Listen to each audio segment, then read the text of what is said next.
A conversa hoje é com o meu amigo Jacaúna Medeiros, direto de Pernambuco. Jacaúna, seja bem-vindo ao canal Aurélio Show.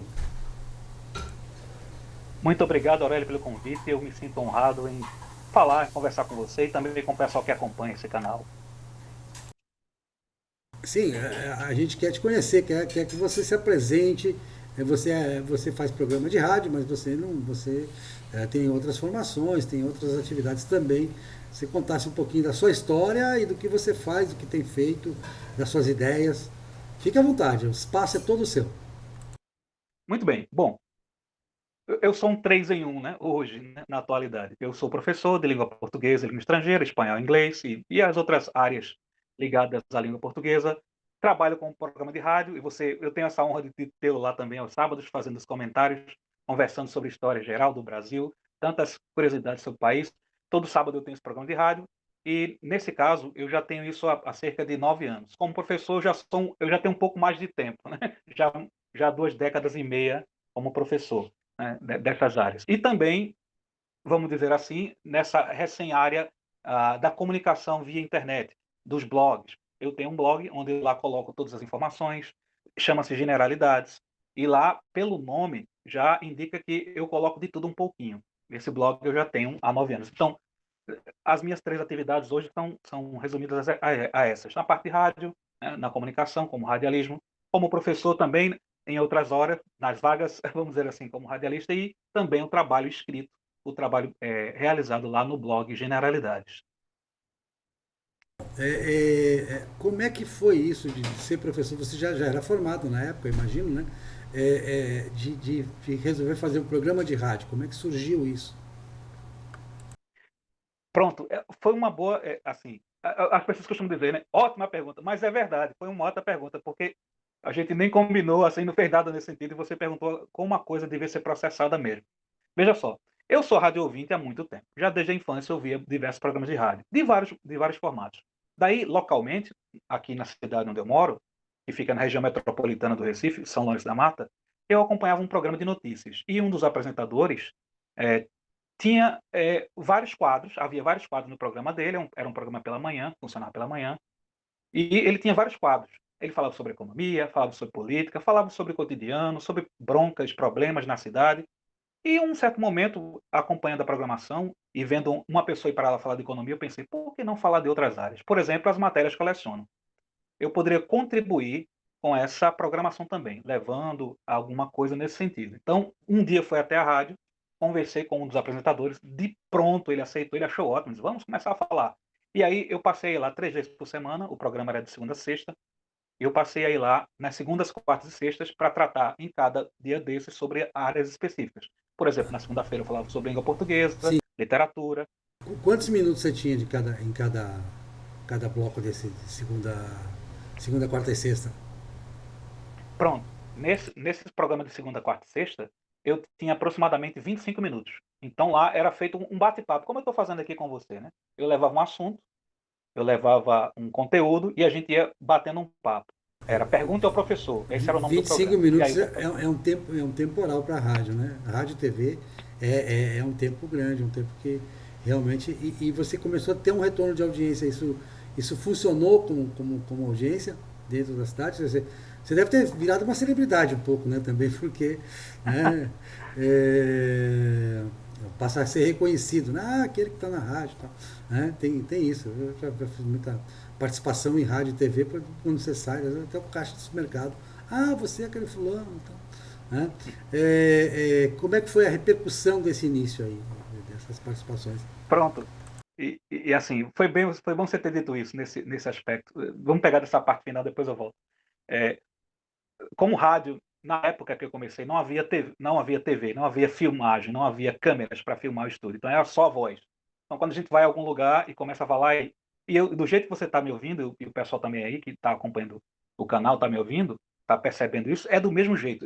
Essa mesma voz que eu mantenho. Eu não faço nenhuma impostação com a voz. Essa voz é minha mesma, não é nem uma forçação. Então, às vezes eu ia a algum lugar e as pessoas escutavam, opa, peraí, eu conheço essa voz de algum canto. Aí lembravam do programa lá que eu comecei a participar. Ah, é o professor olhava para mim. Eu achei que você fosse mais velho, e a voz, né, que está mais grossa, que é mais grave, talvez seja isso. Daí, começou a haver repercussão tão grande, as pessoas começaram a pedir algo além disso. Daí foi quando o diretor da rádio, hoje é o Gil Moraes, é o diretor da rádio da Mata FM, que é uma rádio local, ele disse: professor, ele me chama assim, né? O senhor gostaria de ter um programa só seu? Aí eu disse: Gil, vamos lá, vamos organizar isso, né? Vamos para frente com isso. Isso 9 anos para trás, né? Há 9 anos. E aí começamos um programa que se mantém até hoje, o programa dos sábados. Ele, em princípio, era musical. A gente tinha um pouco de leitura de notícias, tinha entrevista, debate e tudo mais, mas era muito mais dedicado à música, música popular brasileira e internacional. E entre uma música e outra, a gente ia fazendo uma tradução de espanhol, de inglês para português, e ia também fazendo interpretação de texto das canções. O programa, na época, era chamado de multicultural. Tinha novamente um formato como esse que a gente tem hoje, né, na própria rádio, atualmente, mais com esse acréscimo da parte musical. E isso foi cada vez mais ficando incrementado, até que em um certo momento, por exemplo, o programa tinha 1 hora no sábado. E aí o pessoal pedindo muito, um pouco mais, acabou aumentando para 2 horas. E é o formato que nós temos hoje, um programa todo sábado de 2 horas. Nesse caso, mais voltado hoje à leitura de notícias, ele passou a ser chamado Conexão Brasil. Sim, nessas 2 horas você só tem notícias, entrevistas, comentários, só isso, né? Quer dizer, você não tem música mais, é informação o tempo todo, é isso? Exatamente. Informação. E aí eu faço uma questão importante nesse programa do sábado, do seguinte: hoje nós temos vários divulgadores de notícias. E eu tenho essa preocupação, e eu imagino que qualquer pessoa que queira ser intelectualmente honesto na comunicação, na informação, deva fazer isso. Observar suas fontes. E hoje eu privo por algumas fontes. Eu não costumo ir para aquelas, vamos dizer assim, as mais, né? Eu tenho procurado muito mais esse pessoal que está surgindo há pouco, até das próprias redes sociais, das pessoas que têm colocado as informações. Eu tenho arredondado mais de notícias.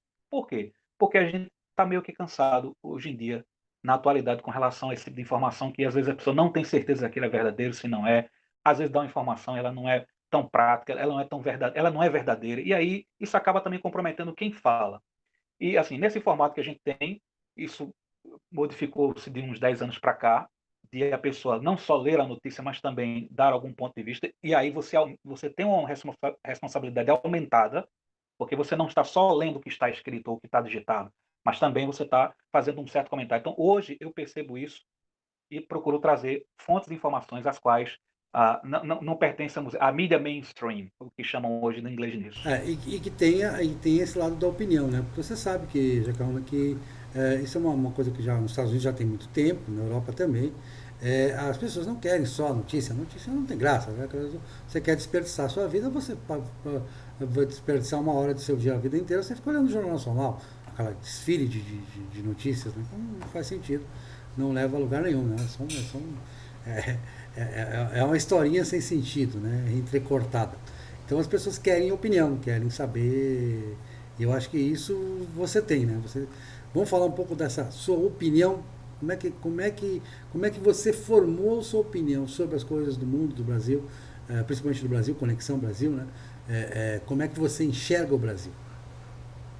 Repare, nessa questão que é interessante, importante, porque eu acabei levando muito do que eu tenho como professor, ensinando língua portuguesa, também na parte de redação, e vamos fazer aqui uma percepção com relação a isso. Quer dizer, o bom texto é aquele que, no básico, as pessoas falam sobre introdução, desenvolvimento e conclusão, mas é mais do que isso. Na argumentação do texto, o que é que você vai apresentar? Algo que seja praticamente irrefutável ou pouco irrefutável, ou que as pessoas não precisem refutar aquilo.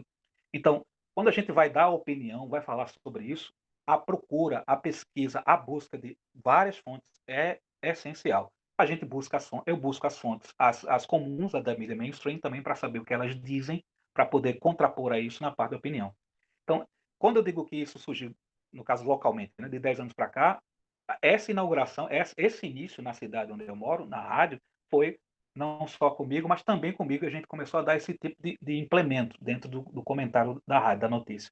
Veja só, às vezes as pessoas, por exemplo, escutam um termo estrangeiro, ou mesmo na língua portuguesa, e pouco compreendem. Então a ideia também é fazer uma tradução, uma explicação melhor sobre esses termos.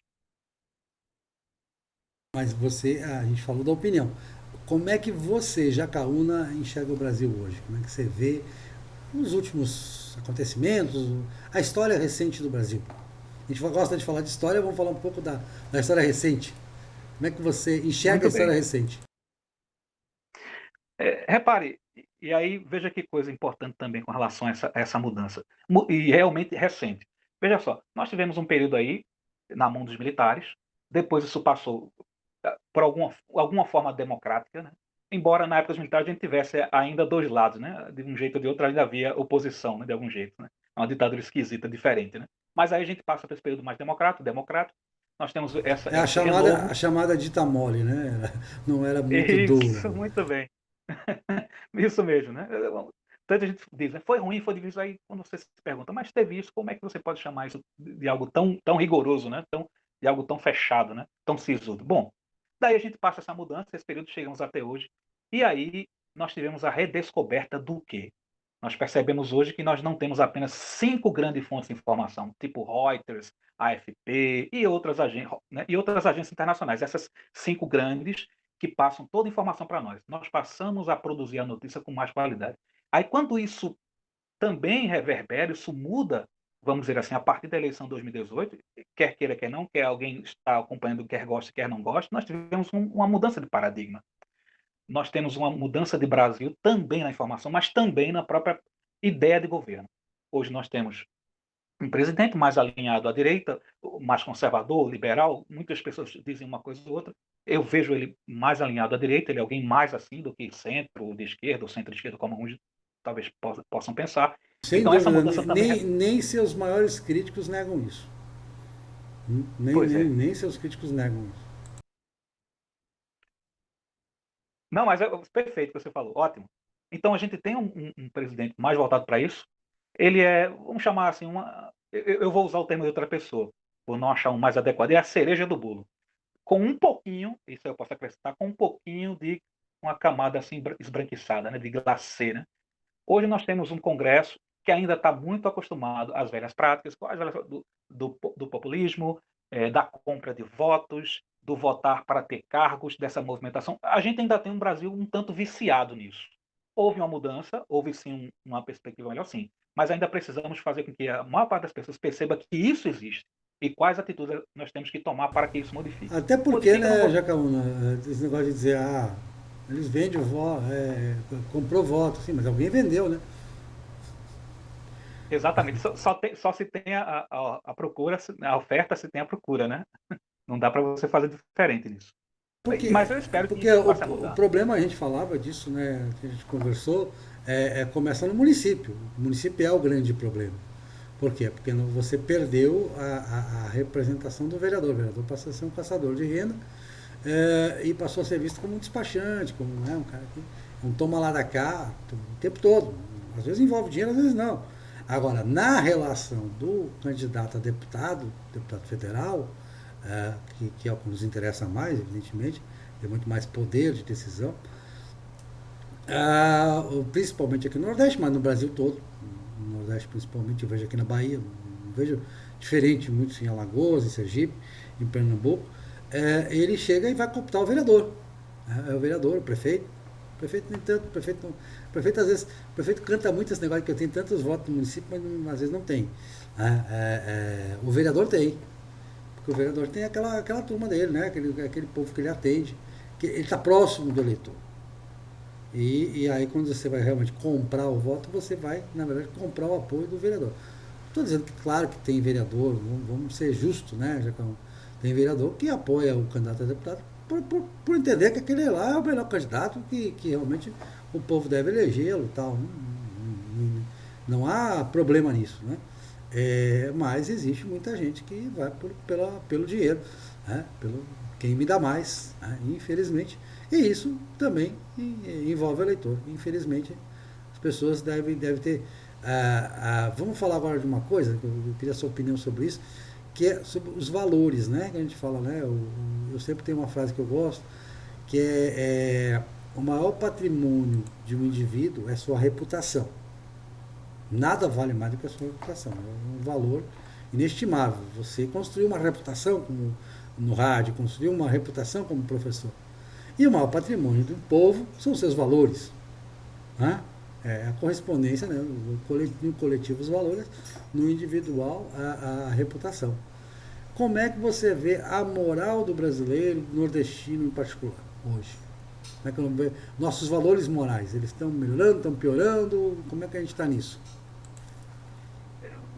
Repare num aspecto assim curioso, vamos chamar assim por enquanto, é, a compra de votos. Assim, desde que eu trabalho com essa parte de comunicação, eu lido com políticos, converso, entrevisto, bato papo, sei de algumas coisas de bastidores, outras do principal, mas também da população. A gente vai às ruas, conversa, pergunta, interage, e muita gente fala sobre esse assunto. Às vezes fala em particular e diz assim, eu deixo em off e a gente deixa, eu não sou nenhum fofoqueiro para estar fazendo isso, mas quando a coisa é importante, precisa ser realmente dita, a gente vai e diz. Daí, entre uma conversa e outra, é o que eu mais escuto, o que eu tenho ouvido. E não só aqui localmente, porque eu também ando pelo centro do Recife e em outras cidades da região metropolitana e converso com as pessoas. Veja que fidelidade esquisita. O indivíduo aceita muitas vezes o suborno, né? A compra. Diz assim, olha, eu vi pessoas comentando, eu ouvi as pessoas que estiveram perto de mim comentando, olha, fulano foi candidato naquela eleição e me ofereceu tantos reais para que eu votasse nele. Mas veja, o voto é secreto. Aí raciocine você e os demais aí. O indivíduo vai apertar lá o número na urna, a pessoa não vai estar vendo, ela não vai comprovar. Mas ela acaba se comprometendo ainda com aquele indivíduo. Quer dizer, ela pega o dinheiro, eu não estou falando isso que isso é uma coisa correta, eu abomino, não tenho nada. Mas o raciocínio é o seguinte: as pessoas acabam sendo fiéis a essa proporção, elas acabam mantendo a palavra de um jeito esquisito, estranho. Quer dizer, olha, eu vou receber um dinheiro seu para votar em você e vou acabar fazendo isso. Muita gente até diz, não, eu pego o dinheiro e, e, e, e não vota, deixa para lá. Mas eu vejo, eu já tive testemunhas, pessoas dizendo a mim que fizeram assim, olha, eu cumpri com o prometido, mas é com a coisa errada. Então eu posso dizer ainda que a gente tem uma vontade frouxa com relação a isso ainda. Ainda precisa melhorar muito nessa questão. E eu não posso negar que isso ainda vai continuar por um bom tempo, infelizmente. É, Eu vejo hoje dessa forma. mas é o cachorro mordendo o rabo também, né? Porque eu não vejo tanta culpa no povo fazer isso, porque o povo, isso significa que o povo não dá importância. Se eu aceito 100, 200 reais para votar no vereador, é então porque eu acho que o trabalho do vereador não vale 100, 200 reais. É melhor ter esse dinheiro do que escolher um bom vereador. E me dá trabalho também escolher um vereador. O que adianta? Vai fazer o quê? É? Lei tem lei demais. Fiscalizar prefeito eles não fazem, via de regra, né, que deveriam fazer, aí tem que ter Ministério Público, Tribunal de Contas, todas essas estruturas caríssimas para você fiscalizar o prefeito e não adianta, né, não resolve. Né. O prefeito, a gente sabe, eu conheço vários prefeitos, você deve conhecer prefeitos também. O prefeito, quando é honesto, é honesto. Não adianta. Quando ele é bem intencionado, ele é bem intencionado. Agora, quando ele é desonesto, ele vai ser desonesto, ninguém vai conseguir. Claro, tem um ou outro que é pego e tal, mas a maior parte aí se escapa. Né? Isso é lamentável. Né? Então a gente tem que mudar nossos costumes, mudar nossa moral. De baixo para cima, lógico, porque de cima para baixo nunca funciona, a gente nunca viu. Eu não tenho notícia de que as pessoas, né? Estão lá, quem está lá como privilegiado não vai abrir mão do seu privilégio, não vai descer do pedestal. Então, mas enfim, você está otimista em relação ao Brasil então hoje? Eu tenho mais razões para estar otimista. Volto a dizer, apesar dos pesares, vamos dizer, usando um chavão aqui, né? Você tem um TSE intrometido, para além das suas competências, né, no cidadão, impedindo a comunicação, mas ainda há pessoas conseguindo O comunicar. Há judiciário em muita geral, gente. né? Judiciário em geral. Exatamente, exatamente. E Isso hoje une esquerda, direita e centro no Brasil. De esquerda, direita e centro, concordo. O judiciário está num ativismo. Um ativismo que não é na área que se espera do judiciário ativismo, né? Porque os processos cíveis, quando você entra com um processo lá, não anda. Quando o processo criminal, o bandido não é condenado, não anda processo. Então, naquilo que o judiciário deveria funcionar, que o povo espera do judiciário, agora no ativismo, e há um custo altíssimo. Né? O custo do nosso judiciário comparado com outros países é um escândalo. Né? E não vejo agora. A gente reclama muito do legislativo, mas eu acho que o judiciário tem muito mais explicações a dar. para Prossiga. quem não foi eleito, faz demais, né? Exatamente. No Brasil se criou essa coisa de funcionário, servidor público. Eu fiz concurso, enche a boca para dizer, sim, e agora você você se tornou um sábio porque fez concurso, você se tornou um homem de moral inatacável porque fez um concurso. Não, as pessoas que passaram no concurso, eu mesmo sou servidor público federal, passar no concurso não tem mérito, até tem mérito ter passado no concurso, mas não são pessoas especiais, não são seres especiais. São brasileiros comuns que estudaram um pouquinho mais e tal, que tiveram sorte, porque tem muito esse negócio de sorte, você assinala lá, né? Quem já fez Enem sabe, né? Daqui a pouco você chuta um pouquinho, né? Pode ser essa aqui e tal, e tem o tempo que você leva para fazer a prova, uma série de coisas aí, de truquezinhos também, né? Pô, faz primeiras truques corretos, não tem nada errado. Faz primeiras que você sabe, depois as que você não sabe. Né? Enfim. Não é. O cara.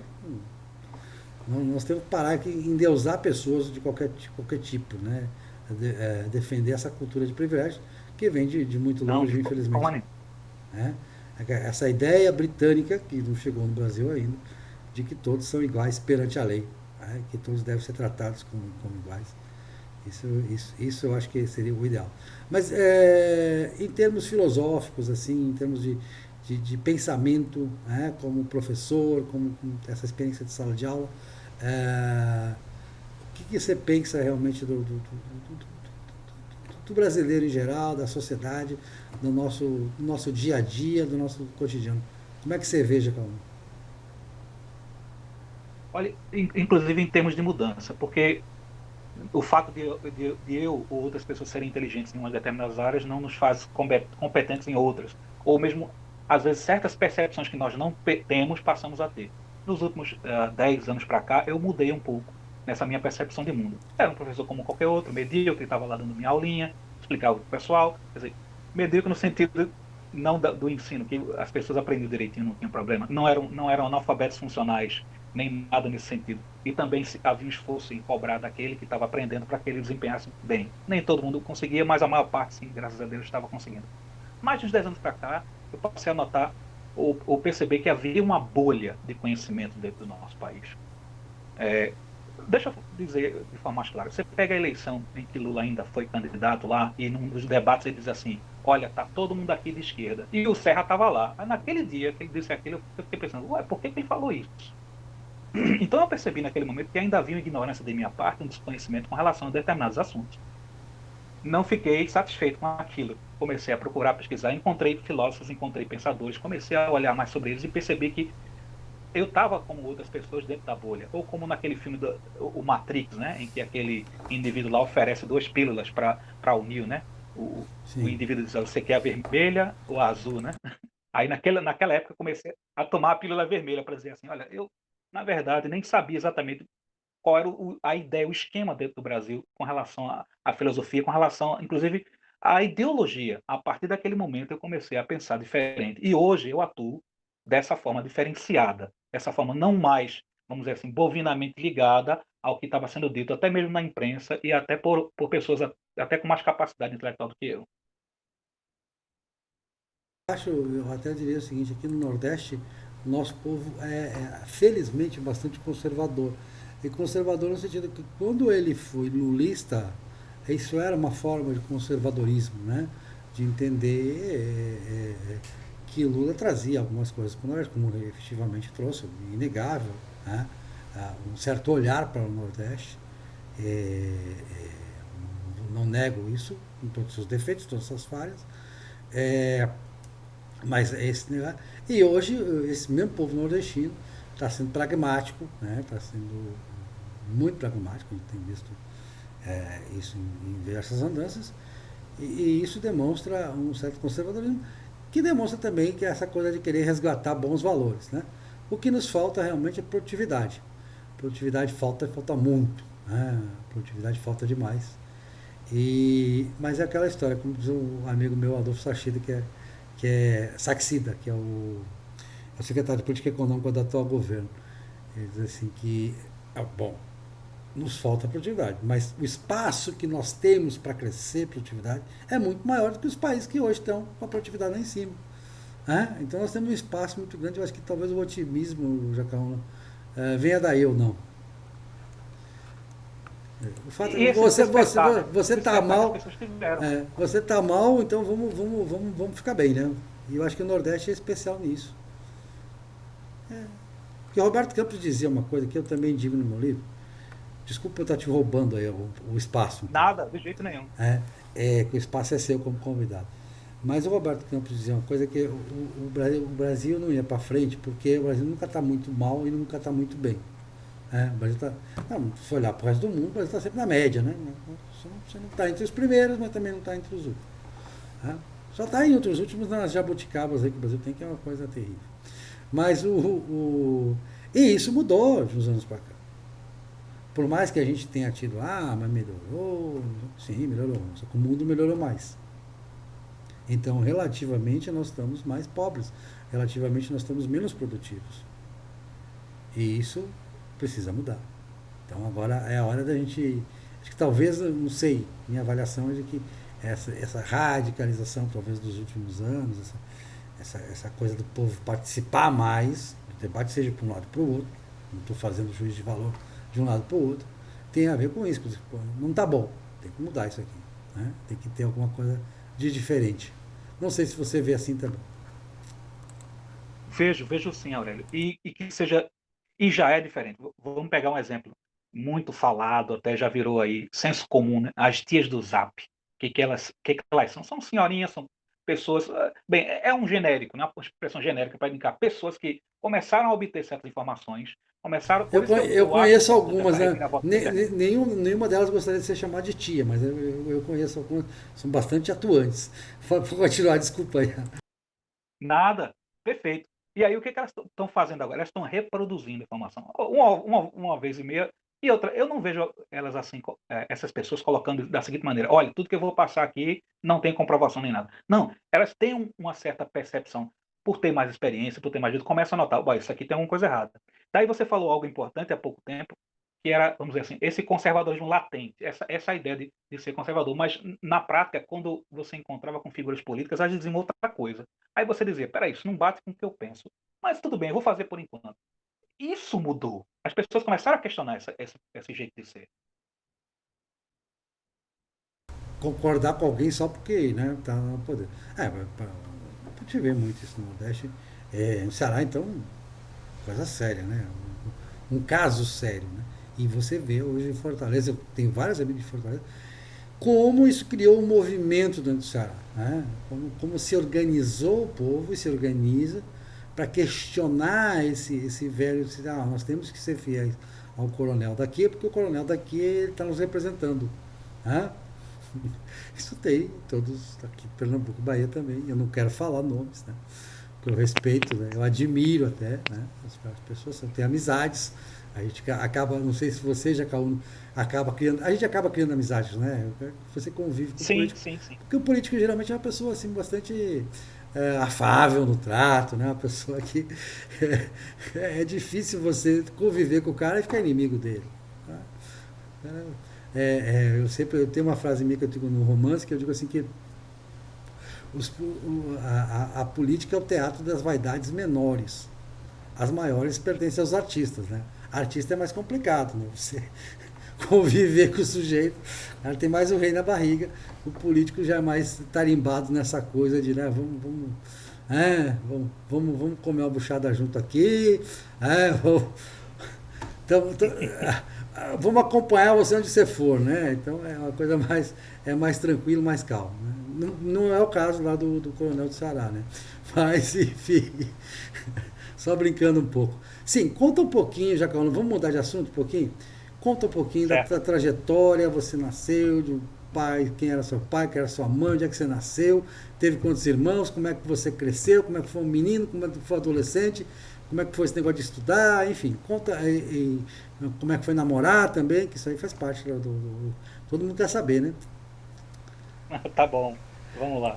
Bem, vamos dizer assim, não há muita coisa especial, mas também sem vitimização, tá certo? Não, não foi nenhuma vida miserável, tal, arrastando a cachorrinha, não, nada disso. Não, teve uma vida razoável. é, Meu pai militar, hoje já há bastante tempo, né? Já aposentado, né? Já na reserva. E tivemos uma formação muito boa. Fomos bem criados. Minha mãe sempre muito presente, muito conselheira, Você, até você nasceu muitas em vezes São Lourenço da um pouco Mata mesmo? mais. Você nasceu aí? Não, tá aí uma coisa curiosa. Eu sou potiguar de nascimento. né? Nasci no Rio Grande do Norte, né? Até chamam popularmente, muita gente não gosta de papa-jerimum. Eu até gosto, viu? Abóbora, né? Que chamam de jerimum. Nasci no Rio Grande do Norte, mas fui registrado no Recife. Então, de registro, sou recifense, mas de nascimento, sou lá de Riachuelo, uma cidadezinha no interior, 35, 40 minutos de carro de Natal. Você estava falando de sua mãe, eu interrompi. Que é, Sim, com as e aí, características da sua mãe. isso, minha mãe muito próxima, sempre muito conselheira. Meu pai, por ser militar, muitas vezes estava no serviço, no quartel. Na época da regime militar, né, ou ditadura, como muitos chamam, eu prefiro chamar mais de regime militar. Então, nessa época, ele trabalhava muito, né? Ele era praça. Ele, quando aposentou-se, né, quando foi para a reserva, foi como suboficial, subtenente. E passou a época dele toda de militar como praça, né? De soldado até quando ele aposentou-se como subtenente. Então era uma pessoa muito lá, né? Nós sempre, o bom disso é porque eu, pelo menos é o que eu me lembro quando criança, que ele sempre estava muito presente também, embora muitas vezes colocasse no quartel, outras vezes. Formou-se em fotocinegrafia, foi uma pessoa muito dedicada, é uma pessoa muito dedicada e tem essa coisa boa que ele manteve com relação à nossa família também. Ele registrava muito. Nós temos muitas fotos de infância, da época que a gente ia à praia. Morei em Olinda, uma época. Morei depois no próprio Recife. Então eu morei em vários lugares e ele sempre registrou essas nossas passagens Sim, em diversos e como lugares. é que você foi parar Também, aí na mata? Como é que foi isso, São Lourenço da Mata? muito bem. Vamos lá. São Lourenço, a história é a seguinte. Ah, Meu pai, já próximo da reserva, mudou-se de aldeia, né? Nesse caso pertence a Camaragibe atualmente, uma cidade aqui próxima, veio de aldeia para cá. A gente morava em aldeia, foi para o centro de Camaragibe e do centro nós viemos para São Lourenço da Mata. Isso eu já era adolescente. E aqui é que eu vou ter essa experiência, né, de passear, de conversar, entrar em encrencas com os colegas muitas vezes, A, né, de a passear. primeira namorada foi aí? Não foi não, mas foi a segunda. Foi a segunda. Né? Era jovem, tinha 14 para 15 anos, na época que morei aqui, e tive esse relacionamento. Mas muito poucos durante a minha vida. Né? Casei-me ainda jovem, com 22 anos, e até hoje estou com a mesma pessoa, graças a Deus, e é sensacional, né? Maravilhosa, minha esposa, Ilka. E também conheci aqui. Né? É, isso, Então, para mim, São Luís isso, da Mata é um lugar isso é uma perfeito fortuna muito por causa grande, né? disso. Isso é uma É, fortuna muito grande, manter a família, né? e hoje tenho dois filhos, já são adultos, um com 21 anos, outro vai fazer 22, então já são adultos. A gente vive junto, conversa, tá sempre perto por aqui. Então, tem uma coisa que eu fiquei pensando, à medida que eu estava explicando, ainda falando do meu pai, por exemplo, ele nos deixou uma herança, ele não partiu ainda, está vivo, né? Tá morando em outro lugar, mas está vivo, né? Ele nos deixou uma herança sensacional. Um homem de muita leitura. Hoje temos para lá de 900 livros, de vários tipos. Então, eu, garoto, sentava ou ficava por ele por perto, enquanto ele fazia as leituras de diversas obras, de diversas áreas, de literatura a física, de eletrônica, mecânica dos fluidos, até espiritualidade. Então, aquele acervo de livros, eu guardei uma boa parte, está comigo, praticamente metade está comigo. Então, aquilo me despertou. Talvez hoje eu seja professor também muito por conta disso, porque ele me inspirou nisso, nessa questão. Ele que, com o conhecimento que ele possui hoje, que ainda tem, e até faz muita coisa com relação a isso, me passou esse legado importantíssimo da escolarização, da educação. É fundamental, né? E mas você decidiu ser professor por isso? Como é que foi? Que faculdade você decidiu fazer? Por quê? Como é que você foi ser professor? Ser professor da rede Bom, pública ou da privada? fiquei um tempo na rede pública, hoje eu atuo na rede privada. O começo foi o seguinte, eu nem havia ainda entrado para a faculdade, não, isso lá para os idos de 93, né? 1993, que eu comecei nesse período. Eu era aluno do ensino médio, o último ano, e no colégio que eu estudava, veja que coisa curiosa. Infelizmente acontece isso em muitas escolas, a falta de professores. E faltava, na época eu fazia curso de inglês, e faltava um professor de inglês. Aí a diretora, sabendo que eu fazia o curso de inglês, veio falar comigo. Ela perguntou se eu poderia dar umas aulas para o pessoal, assim, né? Ainda como estudante, mas como estava estudando a língua inglesa, e aí eu aceitei a proposta. Né? Eu disse, olha, eu quero. E aí peguei um material, dei uma olhada, vi que não tinha nenhuma dificuldade, porque era o ensino fundamental, né? O Fundamental 2, e comecei a lecionar esse pessoal. Então, a partir daí, eu tomei esse gosto percebi que era importante, e aí passei a frequentar a universidade e, com o passar do tempo, eu fui adquirindo outros ensinos. Eu comecei, em princípio, ensinando inglês, depois passei a ensinar português e, por fim, espanhol. Então, hoje, eu consigo lecionar essas 3 áreas por causa desse passado e dessa iniciativa. Porque é o seguinte, as pessoas veem um problema e podem ficar só reclamando, né? Ou dizendo, ah, não tem jeito. Mas alguém pode dizer assim, como eu posso resolvê-lo? E eu acho importante essa atitude que essa diretora, na época, tomou com relação a isso. Olha, eu tenho alunos aqui do Fundamental sem atividade. Não consigo resolver rapidamente com o Estado, então eu vou ver com essa pessoa aqui. E eu achei sensacional. Essa iniciativa para mim foi maravilhosa, porque me ingressou, me colocou nesse universo do ensino da educação. Eu admiro muito isso, porque eu chego, já fui dar muita palestra em escola, então me chamar, eu falo, os alunos, eu falo meia hora, uma hora, e aquela cara de paisagem do povo, eu não consigo me fazer compreender. Eu acho uma arte do professor, meus pais eram professores, né? Professores da rede pública. Eu admiro muito, já falando, essa capacidade de interagir realmente, né, com as crianças, com os adolescentes. Você dá aula para adolescente, para criança? Como é que está isso hoje? Atualmente, pra, já lecionei para todas as idades, até para um pessoal bem mais velho do que eu, mais idoso, né? Em salas de EJA, por exemplo, né? Educação de Jovens e Adultos, né? É a sigla, né? Aquele antigo Mobral, né? Que hoje é Conheço. é um palavrão, né? Chamar alguém de Mobral é uma ofensa Não, grave, né? eu sempre digo que eu me formei no Sobral, né? Os Sobras do Mobral, cara. Pois é, aí, então, eu já tive, assim, alunos de variadas idades, desde infantil até a universidade. Hoje, né, nesse momento, eu leciono a jovens e adolescentes, desde o fundamental início, o princípio, sexto ano, até o terceiro ano do ensino médio, né?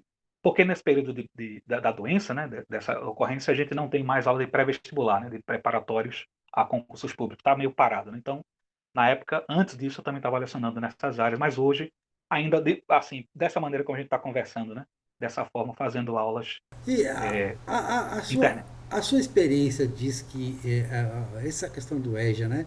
Porque existe uma tese meio global, não é? Uma tese no campo da pedagogia. Pedagogia séria, não é essa coisa que chama pedagogia no Brasil. Pedagogia no Brasil vira uma coisa, uma guerra ideológica, um mantra.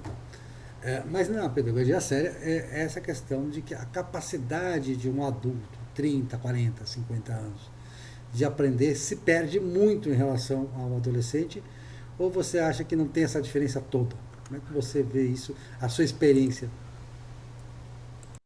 Olha, eu diria que, vamos dizer assim, o que um deve, o outro compensa. Deixa eu ser mais claro. O jovem, o mais jovem, por ser uma pessoa muito impulsiva, por querer, às vezes, muitas vezes desafiar o professor, eu já vi isso muitas vezes acontecer. Nunca houve nada grave na minha vida escolar, mas isso houve de alguma maneira, né? Isso para lá e para cá. Então, esse jovem, mesmo com essa impulsividade, ele conseguia ter uma maior rapidez de aprendizagem. Quando ele se dedicava, ele estava preparadinho, isso acontecia. Já a pessoa mais idosa, mais velha, realmente tem um pouco mais, ela é um pouco mais lenta, mas não é tanto assim, a diferença não é tão grande. Mas veja, a vantagem de alguém mais velho ao lecionar, por exemplo, quando eu fiz isso, quando eu lecionei a parte de educação de jovens e adultos, e muito mais gente na sala era idoso, 50, 60, até pessoas quase 70 anos tendo aula, elas são muito mais atentas. Então, eu entendo até que há um certo equilíbrio, há uma recompensa com Elas relação têm, ao outro lado. têm mais respeito ao professor, né? Prestam mais atenção, Exatamente. mais foco. E entendem que prestar atenção é uma forma de respeitar quem está ali na frente, né? E isso, assim, aconteceu muitas vezes. E para lhe ser muito sincero, e é o pessoal que está acompanhando, foi uma das melhores experiências que eu já tive, né? Lecionar o pessoal mais idoso, mais velho, porque realmente é isso. Muitas vezes até te veem como um filho, sabe? Oh, como é que vai, professor? Já comeu? Tomou café e tal. E aquilo até cria um certo aspecto familiar, que às vezes é muito diferente com pessoas mais jovens. Você falou do Mobral, né? Eu falo do Mobral. O Mobral você sabe que utilizava basicamente o método Paulo Freire, né? Eu até conto no meu livro História Brasileira Sim, a história de Buíque. Buíque Buíque aí, em Pernambuco. Foi um dos lugares que ficou famoso, né? Pelo número de analfabetos em várias épocas, né? O Graciliano Ramos começou a contar de Buíque que lá no século XIX a coisa já era feia. E Buick recebeu lá, todo aquele negócio do Mobral e tal, um monte de escola, coisa e tal. Mas o método não ajudou. Qual é a sua visão? Claro, Paulo Freire tem essa relação com Pernambuco. Qual é a sua visão sobre a questão do Paulo Freire e você como educador? Olha, infelizmente foi danosa. E de novo, eu só comecei a perceber isso. Eu fui filho do sócio-construtivismo. Foi aluno sócio-construtivista e comecei, na minha época de professor, sócio-construtivista, em parte. Por outro lado, eu notava que havia uma certa deficiência mesmo na maneira de você lecionar. Quer dizer, você precisa corrigir o indivíduo naquele momento que ele está cometendo aquele gafe, aquele erro, aquele deslize. Dizer, olha, vamos fazer assim. E não esperar que experiências posteriores lhe deem essa capacidade. Se você pode ensinar agora, sim. Com um certo tempo, logo assim eu comecei a lecionar, eu comecei a notar isso, mas eu não entendia bem o porquê. Então, depois de um certo tempo, né, uns 5, 6 anos, eu comecei a notar de que a ideia, a pedagogia, né, vamos chamar assim, na mais elogiosa das palavras, sócio-construtivista, nunca deu muito certo, nunca funcionou. E baseada no modelo marxista, no modelo do qual as pessoas estavam pensando em revolução e não em educação. Olha, é ótimo você discutir sobre os problemas sociais, é perfeito, ninguém está dizendo que isso é errado. Mas, poxa, você precisa primeiro se apropriar dos recursos da língua para que você possa compreender aquilo que você vai expressar. Exato. E sócio constitutivo tem a ver com sociogenética também, a visão sociogenética. Ou seja, aquela ideia que tinha uma música antiga que dizia, era bem o espírito do tempo. Se o homem nasceu bom e bom não se conservou, a culpa é da sociedade que lhe transformou. Quer dizer, a sociedade é culpada dos seus atos. Não, você é culpado dos seus atos, você é responsável por seus atos. Eu acho que na história das civilizações humanas, você acha que a história serve para alguma coisa? Tenho sérias dúvidas se a história serve para alguma coisa. Você não é professor de história, mas se vem professor de história, eu digo isso. Eu conheço vários, né? Que são da minha área, conheço historiadores, inclusive famosos, e eles não discordam muito de mim nesse ponto. Há que se ter reservas. Essa coisa de conhecer a história é uma panaceia. O povo alemão conhecia a sua história e virou nazista. Né? E tantos outros aí. Bom, mas na história das civilizações universais, a ideia de que a sociedade deve responder pelo indivíduo é uma ideia que sempre fracassou como sociedade. Isso cria sociedades fracassadas. E a ideia contrária, a de que o indivíduo deve responder por si mesmo, é uma ideia de sucesso. E aí eu lembro uma coisa: o Paulo Freire trouxe para o Brasil o termo empoderamento. Sim, E empowerment. eu conto no livro Evangelho segundo a Filosofia quem cunhou o termo empoderamento original, empowerment, né? E que foi a Hannah More e o William Wilberforce, que foram os que lutaram para que o parlamento inglês fosse o primeiro parlamento na história universal a revogar a escravatura, a implantar a abolição da escravatura. Foi a primeira abolição da escravatura na história universal. E eles falavam empoderamento, por quê? Porque eles diziam o seguinte: os pobres eles têm que ter a mesma chance dos ricos, ou seja, eles têm que se empoderar. E a forma de empoderar é a escola. Você acredita que realmente nessa perspectiva conservadora, porque Hannah More e William Wilberforce eram do Partido Conservador inglês, né? Nessa perspectiva conservadora, nós devemos dar aos pobres essas ferramentas cognitivas para que se empoderem, para que tenham a oportunidade de superar os problemas do passado. Todo mundo teve seus abusos, suas tristezas, suas dores, mas que possam superar. Você vê essa ideia do empoderamento, tanto na visão de Paulo Freire quanto na visão original inglesa, que não era muito concordante com a ideologia de Paulo Freire. Exato, o último ponto é perfeito. Ninguém deve se tornar rico sem antes se tornar inteligente. O que é que eu tenho que fornecer? O que é que eu tenho que mostrar, apresentar? O que é que eu tenho que levar às pessoas com menos condição, mais pobres? É esse conhecimento, é essa prática. Aí faz com que ela adquira não só um sentido de amor próprio, vamos usar essa expressão comum, do lugar comum ainda por enquanto, mas para que ela diga assim: eu sou tão capaz quanto qualquer outra pessoa, preciso me dar essa oportunidade, preciso me esforçar para isso. Então, esse é o tipo de empoderamento que sim, deve ser colocado. Mas sem a visão vitimista ou de que imaginar que. Porque, veja, a gente não vai conseguir combater a desigualdade. Talvez consigamos combater a pobreza. Nós somos diferentes. Você tem um jeito de falar e o outro. Nós temos idades talvez diferentes, não muito, nós temos alturas. Então, a desigualdade, como uma ideia geral e até em algum ponto específico, a gente não vai conseguir modificar isso de vez. Quer dizer, dessa sociedade igualitária, né, Existe é impraticável. dois tipos de desigualdade, né, Jacão? Eu acho que você vai concordar comigo. A desigualdade natural, que é aquela que diferencia, porque todos nós somos diferentes, ainda bem que somos diferentes, ainda bem que somos desiguais em capacidades, em coisas, em haveres, em teres, em ambições. Né? Eu falava no meu vídeo, é, o pobre pode ser feliz, sim. Você tem uma perspectiva minimalista, você pode ser feliz com pouco. Né? Se você se contenta com pouco, você pode ser feliz com pouco. Sim. Não tem nada de errado com isso, pelo contrário. Mas no Brasil a desigualdade é muito grande por causa do privilégio. Sim, Porque o Estado é o responsável pela concentração de renda estúpida no Brasil. Né? Porque ele privilegia umas certas classes, certos negócios, via corrupção também. Via benefícios a um ao outro, via monopólios, uma série de coisas que o Estado acaba atuando como agente de concentrador de renda. Mas essa igualdade a partida, eu acho que isso ela é possível, não?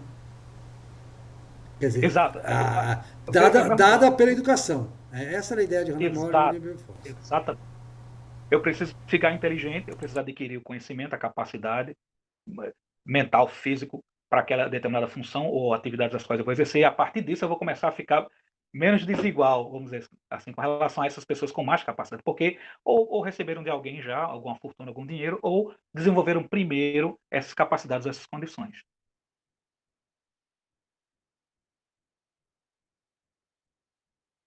Opa, estava desligado o microfone. Jacaúna, meu caro, primeiro te agradecer muito por ter participado. A gente sabe aqui, já aproveitando esse programa independente, é do canal, tem outro título, mas todo sábado a gente está participando aí do programa com você, seu programa na rádio, e agradecer muito esse espaço. Você não sabe a gratidão que eu tenho, principalmente para poder falar com o meu querido povo pernambuco. Eu adoro.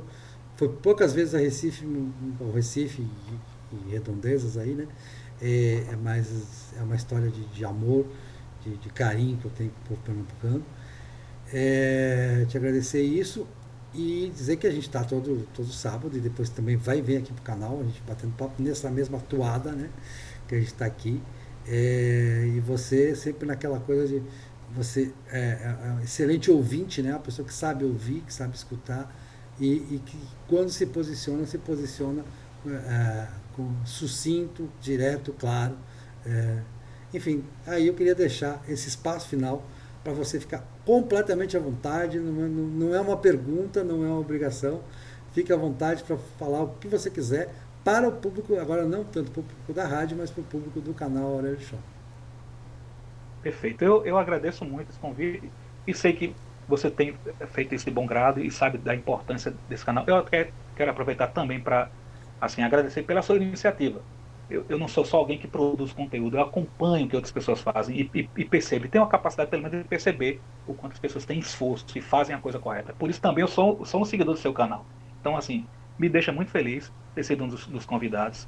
E, assim, sempre que precisar de mim, houver alguma, quiser bater mais papo, conversar, a gente já tem esse bate-papo na rádio, né? Já faz isso. Olha, não tem nenhum problema. Também quero agradecer ao pessoal que acompanhou até o final e fica à vontade para, se quiser pesquisar nas redes sociais, não, assim, me acha com uma certa O seu facilidade. blog, Jacob né? O Medeiros, seu blog. E você tem trechos do programa que você põe no blog, é isso? Às vezes tem. exatamente. Isso é Quando a importante. gente conversa, quando a gente conversa, nossa entrevista, eu coloco lá no YouTube e também acabo colocando também no Facebook. A página é @japeme. Essa é a página do Facebook, né? Que eu coloco lá as informações de conversa. E o próprio blog fica mesmo no Blogger, né? É só você procurar por blog Generalidades. Ele vai aparecer a pesquisa lá, a parte do Facebook, e vai aparecer também o próprio Blogspot. Além do próprio canal no YouTube também, que todos têm o mesmo nome, tem essa mesma colocação. Se o pessoal também acessa o Gab, né, que é um outro buscador, um outro lugar de informação, também estamos lá com o blog Generalidades. Mas, assim, Aurélio, muito obrigado. É uma satisfação estar aqui até o momento conversando com você e precisando, mais uma vez, fique à vontade para chamar que eu estarei disposto. Peraí, eu tô liga, desliga o microfone aqui que é um problema. Muito obrigado, Jacono. Muito obrigado a todos que nos acompanharam aqui. Grande abraço. Um abraço.